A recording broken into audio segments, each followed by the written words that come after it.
what is. It's still a mystery as to why it took them.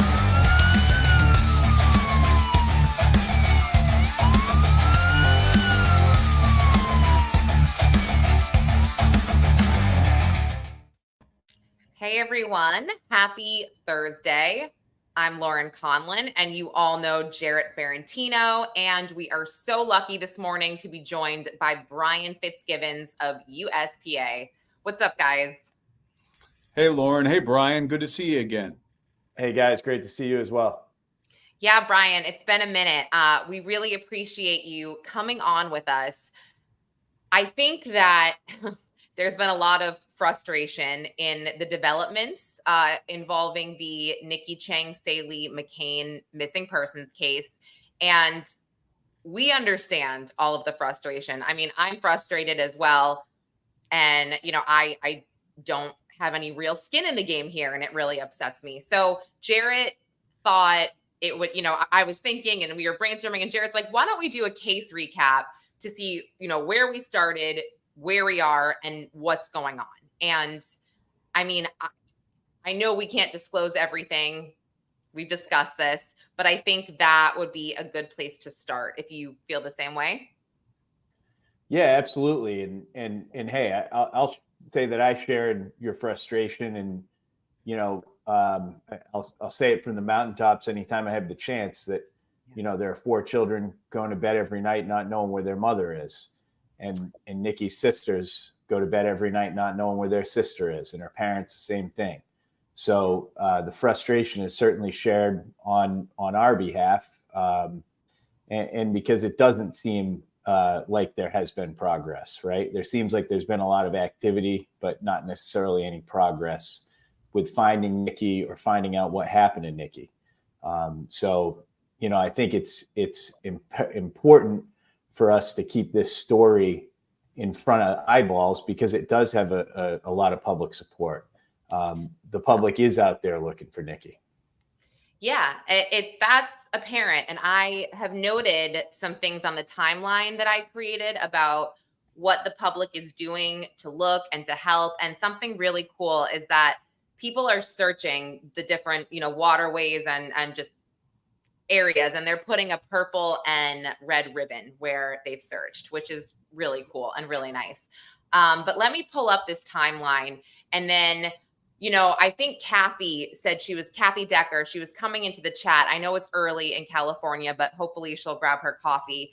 And she was going to help fill in just any blanks or anything that I missed. And you guys can all do the same. So let me pull that up right now. And this timeline, it's factual. These are facts that have been proven.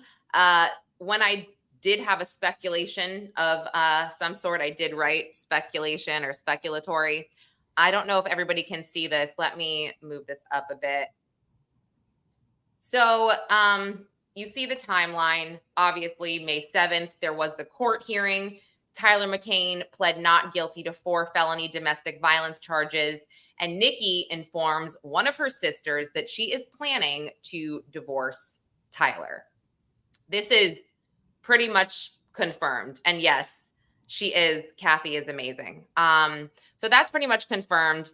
And then we have last contact with Nikki, which is May 18th. Nikki sends her last communication, a text message to her sister, Chloe Saelee, at 12:35 a.m., stating that she was driving her mother-in-law, Jeanette Hayward's truck, after visiting her brother-in-law, Brian McCain, at the hospital.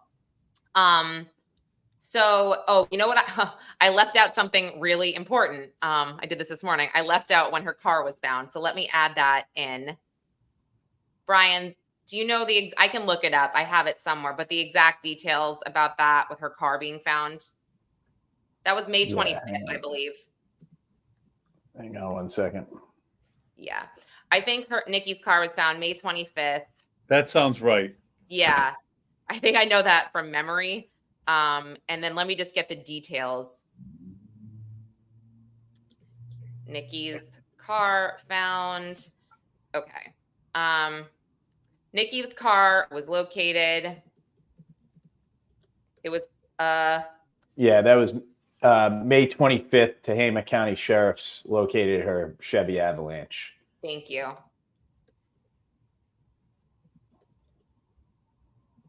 And where was the exact location? It was under a bridge. I know there was some confusion around this location, but. Well, originally there was a lot of confusion about this. So a bolo went out from Tehama County, and as far as I understand it, that was effectively them repeating a bolo from Shasta County to be on the lookout for this Chevy Avalanche. I believe details of the avalanche became part of the case at that maybe the day before on the 24th. Okay.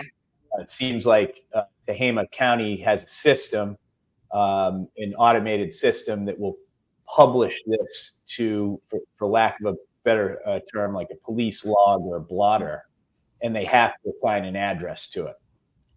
So they tag that address on Bowman Road. All right. That's Bowman Road. Yeah.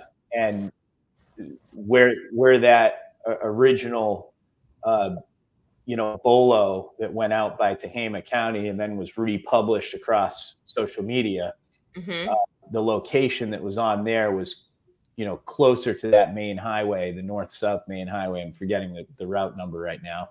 But the vehicle was found further to the west, maybe about a 25-minute drive further to the west.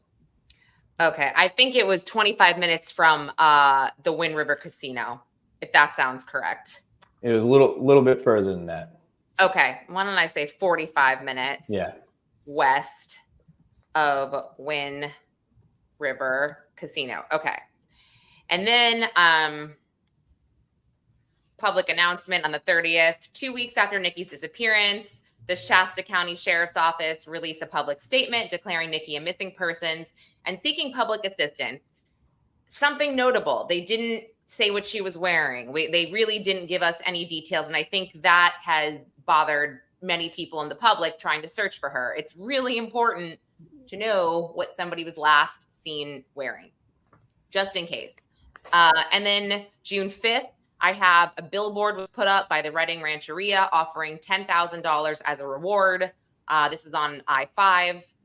June 25th, we have a search warrant executed at the home of Nikki's cousin-in-law, Larry Fultz, aka Chunner. Fultz's vehicle is confiscated and he is arrested for firearm-related offenses. I'm just going to go back and check the chat, see if I missed anything. Everybody jump in. No? Yeah, and just to be clear on that, right? There has been no official, adding to the frustration here, there has been no official statement made about that search warrant. That was widely publicized across Facebook, but there has been no official statement saying that was a part of Nikki's case, right? Okay. So, we do want to kind of tread lightly there. I know that there's a ton of public speculation that it was, but certainly I would not be the one to make that determination. Okay, got it. So I added that right there. No proof. That's part of Nikki's case. However, they are technically family, so why not throw it in there, right? So we say correlation unclear at this point. Yes, there you go. There you go. Yeah. Okay, so moving on. June 28th, 2024, a court hearing is postponed. Shasta County Superior Court postpones the domestic violence hearing involving Tyler McCain to July 5th, citing the need for more time to locate Nikki or gather further evidence. And then on July 2nd and 3rd, and again, anyone can jump in when you see something or hear something that I should add or fix. Olinda Fire, 2 fires, the Yala Fire and Olinda Fire burn near properties connected to the McCain family. The fire ignites near the property owned by Tyler's cousin, Tara Webb, while the Olinda Fire destroys vehicles on Tyler McCain's property. Just checking. Yes, good. Okay. And then we go on to something really happy on July 4th when Brian's team announces that they will be assisting the Shasta County Sheriff's Office in Nikki's case. And that was a really happy day for everyone. So thank you, Brian. And then a very terrible day was July 5th, when the domestic violence case was dismissed against Tyler due to Nikki's absence, while retaining the option to refile the charges later. Then on July 20th, the reward increases for information on Nikki. It increases from 10 to 30K. Thank you to Brian's company, USPA. Then on July 23rd, NBC News writes a digital article about Nikki, and then Dateline later posts her pictures on social media. July 31st, Tyler McCain is arrested for driving with a suspended license and violating a court order. Ammunition is found in his vehicle during the arrest, and he's booked into the Shasta County Jail only to be bailed out the next morning. Am I good on this? Okay, Kathy said there's a fire, the storage unit fire. Can you just type, Kathy, if you remember the date for that so I can get the date, that will be super helpful. No rush, though. I'll add that after. And then August 2nd, the court hearing is dropped. A court hearing related to Tyler's driving violations is dropped from the calendar. No more information on that. And then I have August 9th, new information emerges. Law enforcement, and this was just kind of, I was sugarcoating it, but law enforcement's providing new updates, but they do remain tight-lipped about any details. And in my opinion, this was law enforcement just being like, yeah, we're working on it. We're working on it. Sorry for, not being forthcoming with you guys and making all of these announcements every week. I'll just add this. The DA was too busy campaigning for herself to focus on the charges she was supposed to bring against Tyler with or without her presence.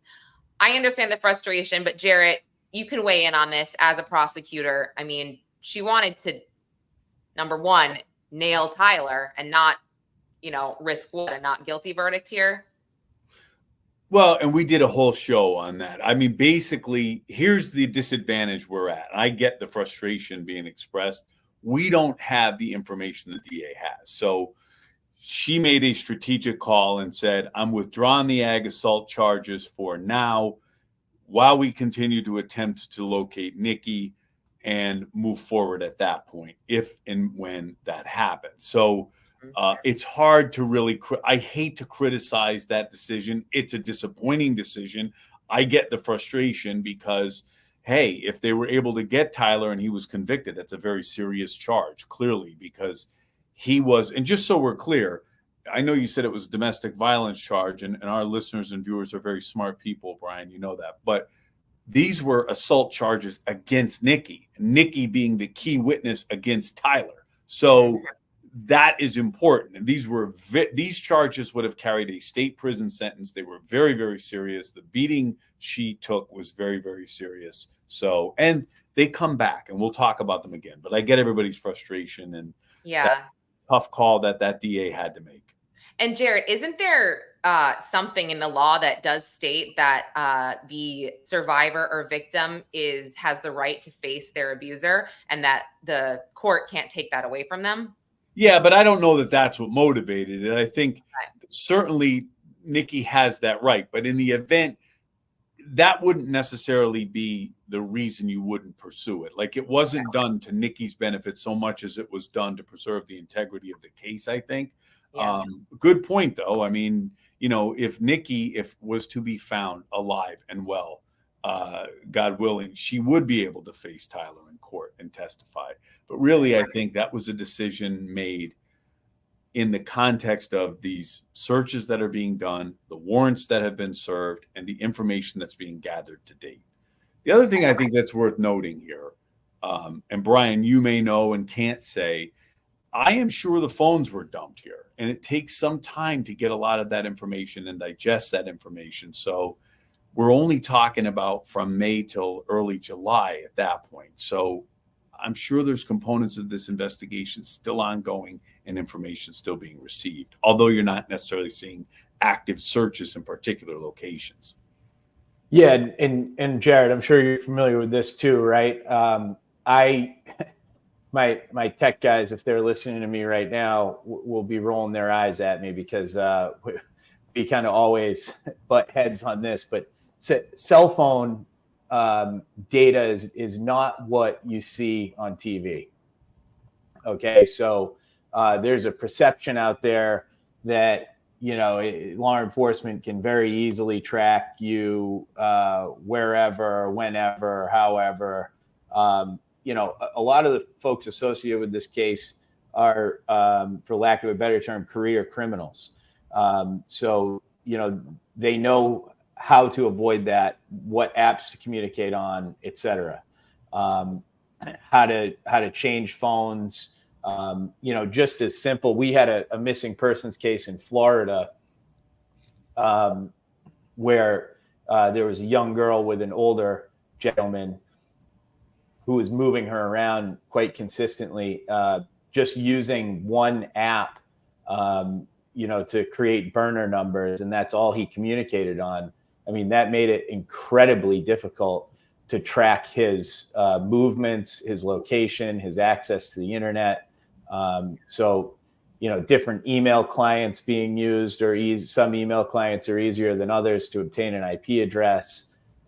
So none of that stuff. I guess my tech guys will be thumbs up on what I'm saying, because well, their logistically, job is harder than it seems on TV. Brian, how that plays out is, let's just say you get that phone information, okay, and it took 30 days to get that. All of a sudden, you learn this particular phone has this app installed, and you can't get certain information from the app. Now, a new warrant has to be prepared, sent to that app and the provider behind the app, another 30 days before you get that information, if you get it. So that's part of the logistics we're talking about. That's not an excuse for law enforcement. That's just the reality on how this plays out sometimes. And hey, we saw it in, you know, I know you guys covered the Karen Reed case. You know, depending on the state of that device at the time that it's obtained by law enforcement as well, that plays a factor. So right. There are multiple phases to a cell phone being a part of an investigation.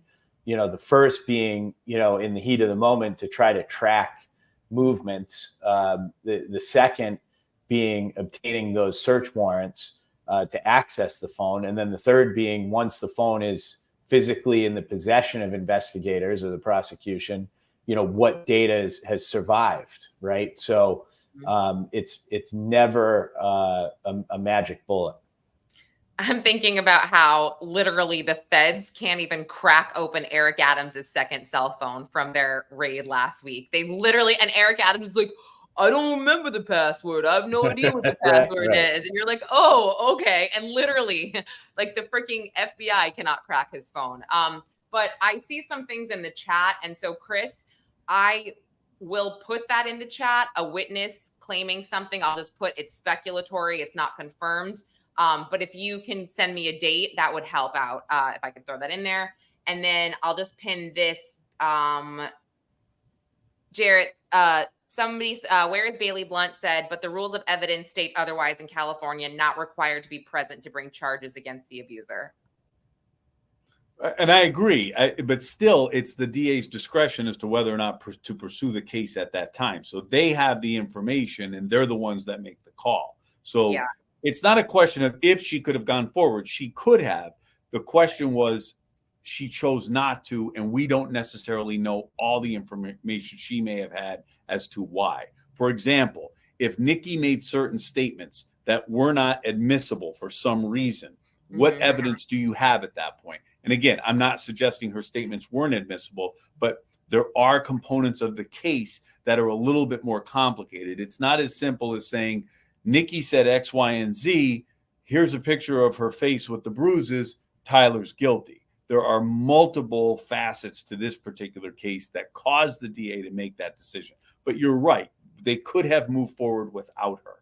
Extremely difficult to do it, not impossible. But when you're making that decision, you have to analyze all of the moving parts of related investigations and whether or not you have a provable case without Nikki. Yeah. And I'm not sure, but I think there might have been a discrepancy when Nikki went to the hospital, Jarrett. It wasn't the same night.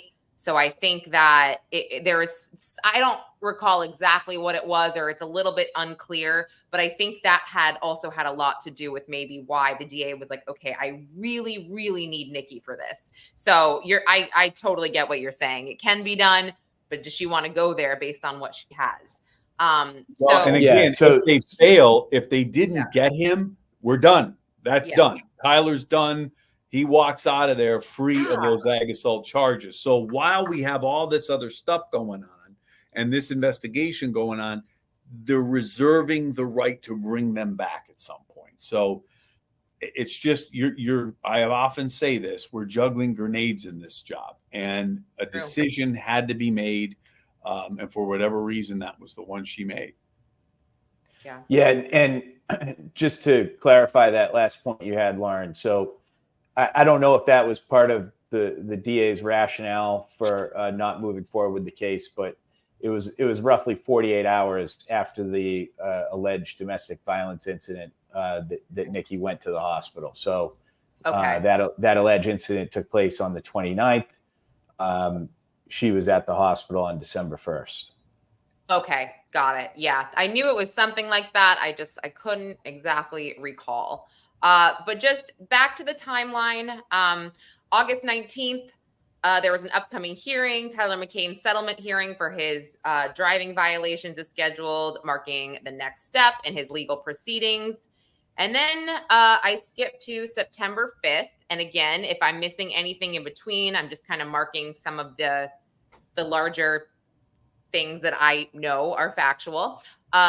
September 5th, Douglas McGregor. Lauren and Jarrett introduced Douglas McGregor, a renowned geoprofiler, to Brian Fitzgibbons via live stream to assist the Shasta County Sheriff's Office. Brian is the only one directly in touch with law enforcement. As of right now, the Shasta County Sheriff's Office has said that they don't want outside assistance at this time, but they are open to it. Yeah. Hey, I don't get it.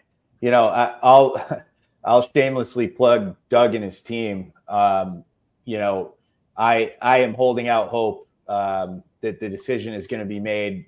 You know, I'm sure that there are some boxes that need to be checked to bring that level of transparency in that they demand and need, really, with their team of experts. You know, it goes beyond Doug's specialty with geoprofiling. You've got crime data analysts. You've got psych profilers. But he works with these people. Like that's what he does. So it's not outside of his scope of work. No, that's what I'm saying. Within his organization, he's got a multi-faceted, very talented group of people who, by the way, are all bona fide expert witnesses and have testified previously in criminal trials. With lengthy, I mean, they have lengthy resumes that, you know, are far more impressive than mine. So I'm holding out hope that something happens here, that they are able to come on. You know, I don't want to pretend to know the bureaucratic movements within Shasta County on what it would take to bring them on. So there could be something working behind the scenes, and they don't want to provide false hope here on the front end. But, you know, I'm holding out hope that this happens. I don't see sorry, Lauren. I don't see a downside to bringing Doug in. You know, this isn't a cut against Shasta County, but I've been a part of a lot of investigations, certainly of this magnitude and scope, and my people didn't have the expertise that Doug had. And when you're given the opportunity to consult with individuals that bring an entire new discipline to your investigation, I don't see a downside in bringing them in. And I also wanted to add that Doug's team, they don't cost money. What they do, and he literally has it on his Twitter, and maybe, you know, they obviously do cost money because they have to make a living, you know, in other situations. But in terms of this, they had said they will take the reward money and then, you know, take some for their work and then give some to the family. I was just like, well, wait, what is the issue then? That seems like a win-win for everybody. The only thing I could think of, and this is my opinion, complete speculation, is that after Papini, they really needed a win for themselves. They need to do this on their own, and they need to get all of the credit to Shasta County Sheriff's Office. But I just think that I would have more respect for them, and so would the community, if they used every possible resource that was presented to them, and then the family could, have Nikki and have their mom or have closure. So it's troublesome. Hey, I'll say, we work on investigations all over the country. We've dealt with all different temperatures of law enforcement in dealing with outside, private investigative firms. I have nothing but respect for the folks at Shasta County Major Crimes Unit. I don't see anything, in that light of them trying to take credit or whatever. Their goal is to find Nikki, right? So I have to imagine that there's an answer to this that's not that. I hope that there's an answer that's not that. And I guess I'm saying I don't see it that way personally, but it's certainly difficult, here on this live stream, right, with folks that are close to the case, with folks that have been following this. Many of them have been literally out physically searching for Nikki. Hey, I shared in your frustration. I have the luxury of being on the private side, so these decisions for me can happen in 14 seconds. So I don't want to discount the amount of again, bureaucratic machinations that have to happen for them to check all their boxes to make sure that, if and when a case goes to trial, that they have everything lined up the right way. Well, Brian, will you do us all a favor and maybe let's give it, I think it was last week that you got an email, maybe Doug got an email. Maybe by next week you could follow up and just say, hey, just checking in. Is that too soon? No, I don't think so. I mean, I'm gonna continue to lobby for Doug and hopefully be his number one pro bono sales guy here. Yeah. Right. I mean, my gosh, what does it hurt? Okay. Well, I'll just quickly finish this timeline. September 21st, friends and family hold a fundraiser for Nikki. To the knowledge of the Primetime Crime Team, the McCain family did not show up. People in the chat, can you please advise if they did? And I did not know this, but as far as I know, Tyler wasn't there and his mom wasn't there, and that side of the family wasn't at the no, anyone? Okay. I mean, One note there. It's a little odd. One note there, Lauren. So on September 16th, there was a group of private citizens, along with some of Nikki's family, I believe. Okay. That searched the canal. I see Chris in the chat. Okay. That searched the canal to the south of the Wind River Casino. They did find a tarp in there. Law enforcement came out. I believe they were on the scene overnight and then actually went in the water and determined that it was nothing. But there was a search on the 16th as well. Okay. Law enforcement was called. A blue tarp was found, but nothing else. I'm not sure if it was blue, but there was a tarp underwater. Okay. A tarp was found underwater. Oh, gosh. Oh, yeah. I remember that. But you know, it's funny. I didn't follow up with you on that. So I assumed it was nothing. But this is kind of important. A tarp was found underwater. Now, a canal south of Wind River Casino. Why would there be a tarp underwater? And this is not me being a jerk or being, whatever. This is me asking, is there a purpose for a tarp? Or do people fish over there? Do you need a tarp for fishing? I don't get it. No, I mean, it certainly was an anomaly, right? So, Okay. that was found going into the evening, and I believe that law enforcement took over the scene overnight, and then the next morning cleared it. Okay. So there were some anecdotal concerns about chain of custody. Was that area fully secured overnight or not? But that was that was popping off on the private search side on the 16th. God. Kathy said it was a white tarp, but it looked like a skeleton beside it, but clearly it wasn't, right? I mean, or else we would have heard something about that. But I guess I'm trying to figure out why a tarp would be underwater.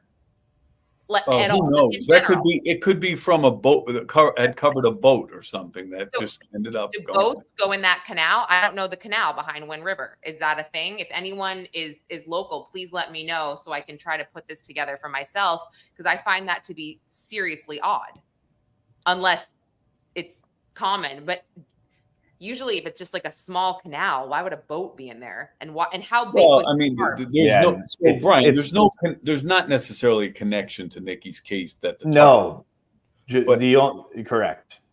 correct. Sorry. The other thing I wanted to talk about, no boats.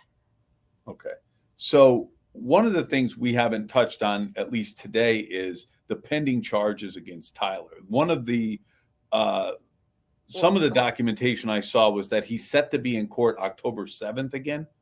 Wait, I'll get there. Hold on. Oh, okay. I'm sorry. I thought you were done. To the end. Hold on. I'm still making some updates on this. But I'll add the October 7th one if that is confirmed. But let me just go back up. Okay. So I just added the September 16th. The canal south of the Wind River Casino was searched by friends and family. Law enforcement and a dive team was called. A white tarp was found underwater. As we know right now, no connections to Nikki. But I guess I'm still going to have that in my head, because that is, she has connections to Wind River. She was there frequently. I mean, I just find that to be really weird, why there would be a white tarp, but I don't know the size either. Okay. So then it was confirmed by someone in the chat, the friends and family fundraiser for Nikki on September 21st. I said, to the knowledge of our team, the McCain family did not show up. Please advise if otherwise. And then I have confirmed they did not show up. Now, in my opinion, Brian, and as an investigator, this seems to be a red flag. Why would you not show up to your missing daughter-in-law or your missing wife's fundraiser?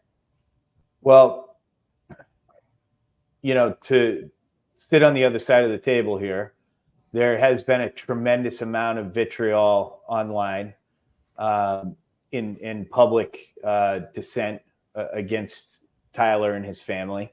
Again, I'm not saying I necessarily agree with it. I'm just saying I can understand, that's kind of water and oil at this moment. I mean, they're adults. They can wipe the tears away from like the online meanies, right? And go, and it's the mother of your child, right? I get what you're saying, but it's like, if that's me, I'm going to get over the fact that people are mean to me online, and then I'm going to go and do my thing and, search for my missing wife. I think this is really bad that they wouldn't show up. Really bad. Yeah, I think it was an opportunity to show some solidarity there that was missed. And certainly not excusing it, just adding that as a potential reason. Okay. Yeah, I get it. Totally understand. All right. It is what it is. Okay. September 22nd, I grabbed from the Facebook group, more private searches continue to be posted online. People are searching waterways and land, putting purple and red ribbons to mark where they searched. And then this is speculatory, but there was a tribal meeting on September 25th, 2024. An observer spotted Tyler sitting alone, collected the money he was owed, but no other tribal members sat with him or at his table. Then I have October 1st, California missing persons page. Nikki is finally listed on the California missing persons page website. And then Jarrett, you had mentioned October 7th that I didn't have anywhere. You let me know what's going on there, because I think I missed that. Sure. So when you said that one hearing was dropped for Tyler, yeah. So I'm looking at a report from ABC7 KRCR. Okay. This was a report. Let me just get the date off the top of it. August 23rd. Okay. And it lists that the proceedings in Tyler's pending criminal charges, including the gun charges, are now scheduled for October 7th. That's where I got that date from. And I'll just read from that. Okay, it's like a hearing. It says McCain was not present for the hearings on August 19th when Attorney Borges instead asked for additional settlement conference.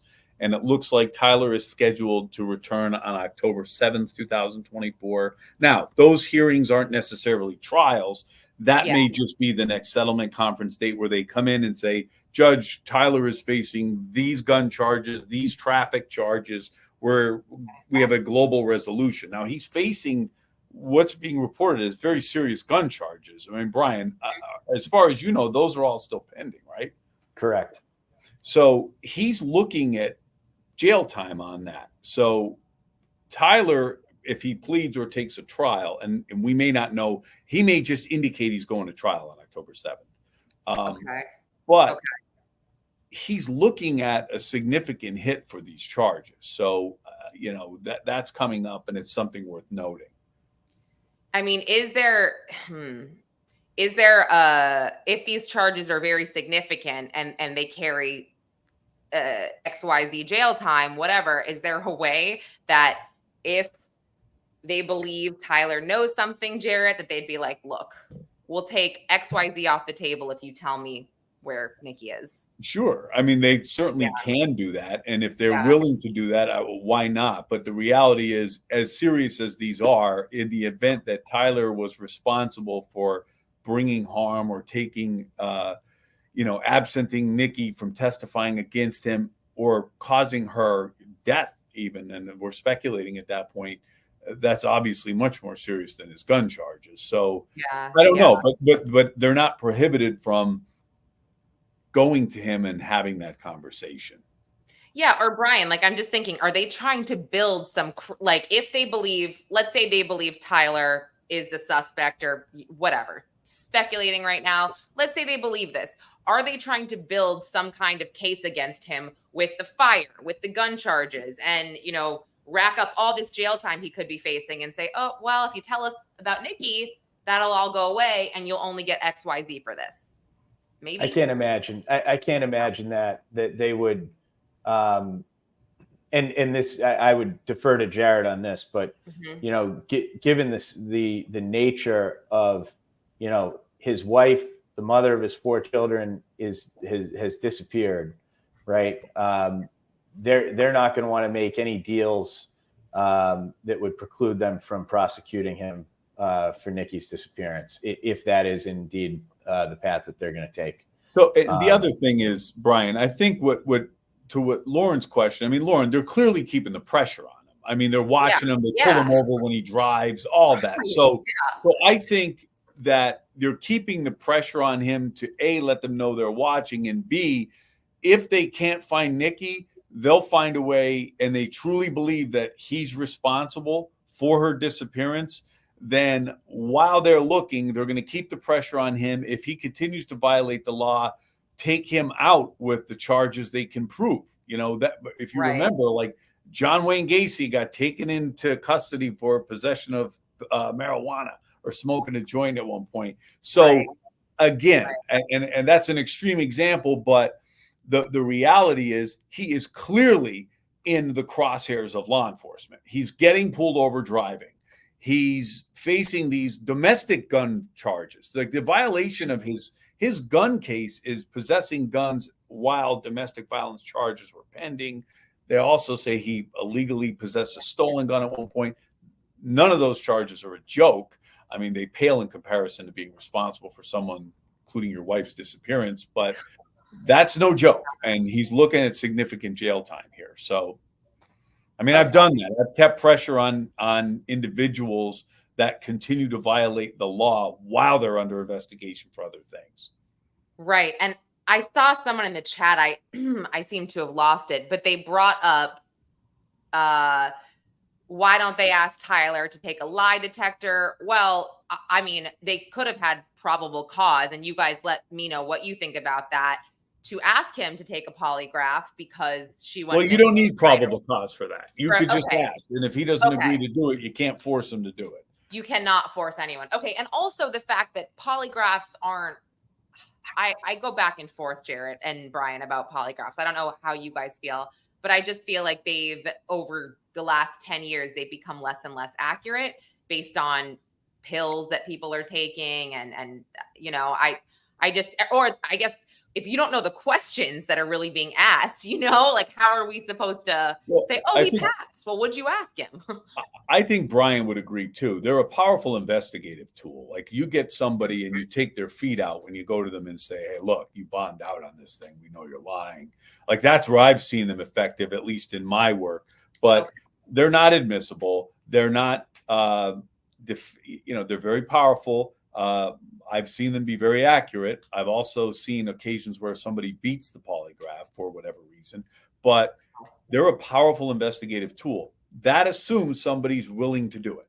Okay. And if he's not, he's already represented by counsel. His lawyer's certainly not going to let him do it. Okay. Yeah. That's interesting. Bailey Blunt. Oh no, hold on. About the lie detector, the best thing about asking him to take it is the lies and the answer he gives. Okay. And then there is absolutely no way to solidly prove someone is lying. It can only detect deception. They have to ask the right questions. Yeah, that's what I was thinking as well. That always bothers me when they're like, they failed or they passed and there's no other information. I always want to be like, well, what was asked of them in the first place? But a typical report. So a typical report would say the investigator asked the following questions, and then it will show a readout, and it would say indicative of truthfulness or indicative of deception, and it will say why. And again, so it's correct to say it doesn't prove lies. It proves indicative of deception based on certain readings. Your heart rate, your blood pressure, the readings on the scale. So at the end of the day, what you get is someone's physical reactions to the version they're providing or the answers they're providing. But it is important how questions are asked and what questions are asked specifically. I mean, we would sit down in meetings and say, here's what's going to be asked. It's going to be phrased this way or that way. Yeah. Okay. So hold on. Bailey, is it able to be FOIA'd? I mean, if it's an ongoing investigation, I feel like no, right? No, but is it never? It's good never. thought. But no, not typically. Okay. All right. Got it. Now, this has been brought up in the chat a few times. Dogs. Brian, do you know if canines have been used at all during this investigation? I don't have confirmation on that. I've heard anecdotally that they were early on. You know, that's something that, given that the investigation is open and active, that the Shasta County Sheriff's Office is not necessarily going to share. Okay. I have a contact. I'm trying to look her up right now. Her name, some of you guys might know her, Julia Valenti. She was on the ground with her dogs. She has literally 15 different types of canines, but she was on the ground searching for Sebastian Rogers. And she is incredible. She travels the country doing this. So I was trying to find her to see if she has a project she's working on right now. But the only issue is she wouldn't be able to search the tribal land. So that might, cause some issues, I'm guessing. Yeah, and I think it would really come down to the private properties, right? Right. That, you know, tribal land or not, you know, they would need a warrant to search the properties. Yeah, and that probably wouldn't happen, I'm guessing. Well, does anybody, if you have anything else to add to the timeline that I missed, speak now. I'm going to get this over to Kathy. Kathy, if you want to pop me your email address just in a Facebook message or something, I can send it to you. And then if you want, you can add this to the Facebook group, and then we can add any updates as we get them. But I don't know, this was really helpful to me, just to be able to put everything together. It's And, important. It's important to reframe these cases, to let everybody know that although time is going on here, you know, I am sure investigators are still working. Brian, you're certainly still running down leads and getting information. But sometimes reviewing the case, understanding where we've been is important. So I think, although it may seem redundant, it's important that we reframe this and stay focused. Yeah. And Brian, do you have anything that you can add, or anything? Yeah, I saw Sinead had a question there on why tribal land can't be checked. That was some confusion there at the beginning. It can be, it was, you know, there's a public law, I think it's 150, I can't remember it off the top of my head, that allows it to be checked by law enforcement. There is exactly, I saw Chris too, that the tribal chairman has been willing to let in searchers. What the crux of this is there's also private properties on the rancheria, right? So, you know, public search teams, you know, private citizens who are volunteering can't just walk onto those private properties, and nor can law enforcement without a warrant. So, yeah, Public Law 280. Thank you, Kathy. So, yes, it has been checked. They have the ability to check it. It's more an issue, you know, like any other case, any other place. You know, you need a warrant to search private property. Yeah, and I you know, I hit up Julia just in case, because I think she might live kind of close to California. I'm not sure. She travels a lot, but I know she'd be willing to go over there and at least for a week or so if she had the time. I know that she would. And she really does volunteer. She's awesome. Like I said, sorry, I'm looking at the chat. I'll just pin this. Shelly, no, we totally get it. Asking Tyler to take the test is not about the results itself. It's about his answers. His answers will tell us if we're looking in the right direction. Because some people were saying, oh, it wouldn't matter if Tyler took it, he's on drugs. And he hasn't taken a polygraph that we know of. But again, maybe he did. We just are not aware because law enforcement isn't required to share that with us. So here we are. Let me see if I missed anything else. And guys, I'm sorry if I'm not pinning all of the comments. Brian and Jarrett will agree with me. We are trying to keep this as factual as possible. And so I did include some speculatory things on the timeline, but just less damaging speculatory things, if that makes sense.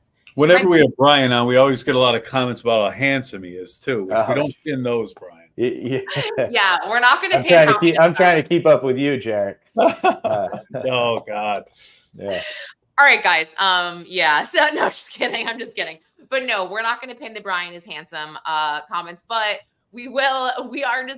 I'm being careful. Jarrett and Brian, they remind me all the time to just be careful with what I post. Well, and you know what? It doesn't really do anybody any good there's enough credible, reasonable investigatory information to discuss. And, you know, although theories and those things are important, but you got to stay focused. That doesn't serve what really the goal is finding Nikki, you know, and you could sit here and blame the McCains and blame people.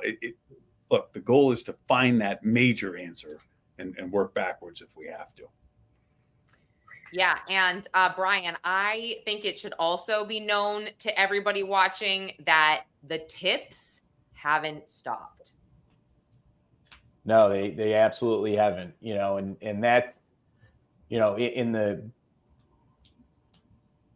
at the crossroads we're at right now, where we have very limited evidence coming from the DA and law enforcement, or very limited information coming from the DA and law enforcement out to the public, right? The public is still out searching here.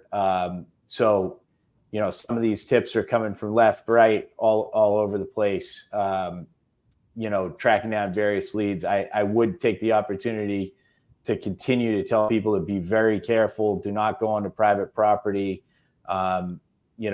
Use your best judgment here, right? You don't want to disrupt anything that's going on. Some of the tipsters that I speak with that are actively searching, I'm constantly reminding them of that as well, that they got to keep their own safety in mind, and certainly not breaking any laws as they go about, searching.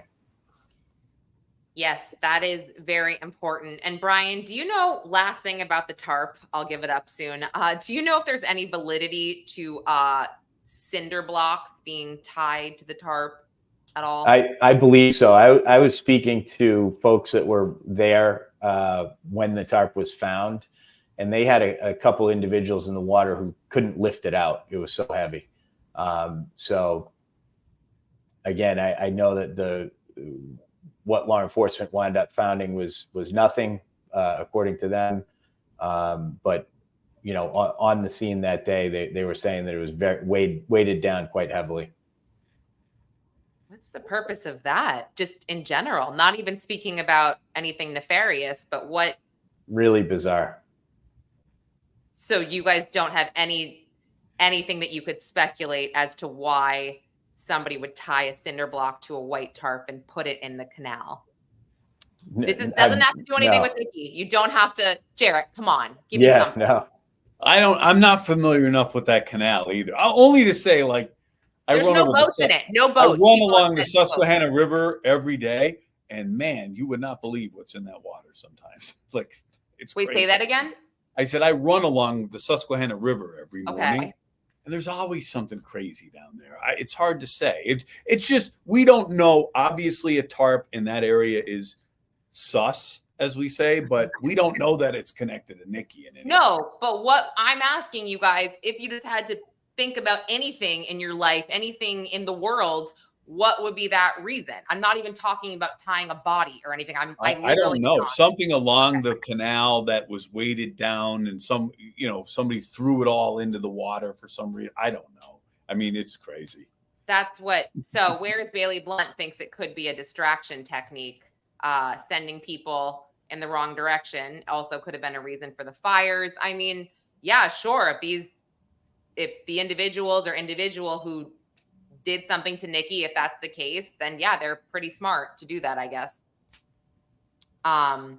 Yeah, I guess I'm having a hard time with that. I'll have to do, I guess, a bit of a research session as to why that would. We'll send it over.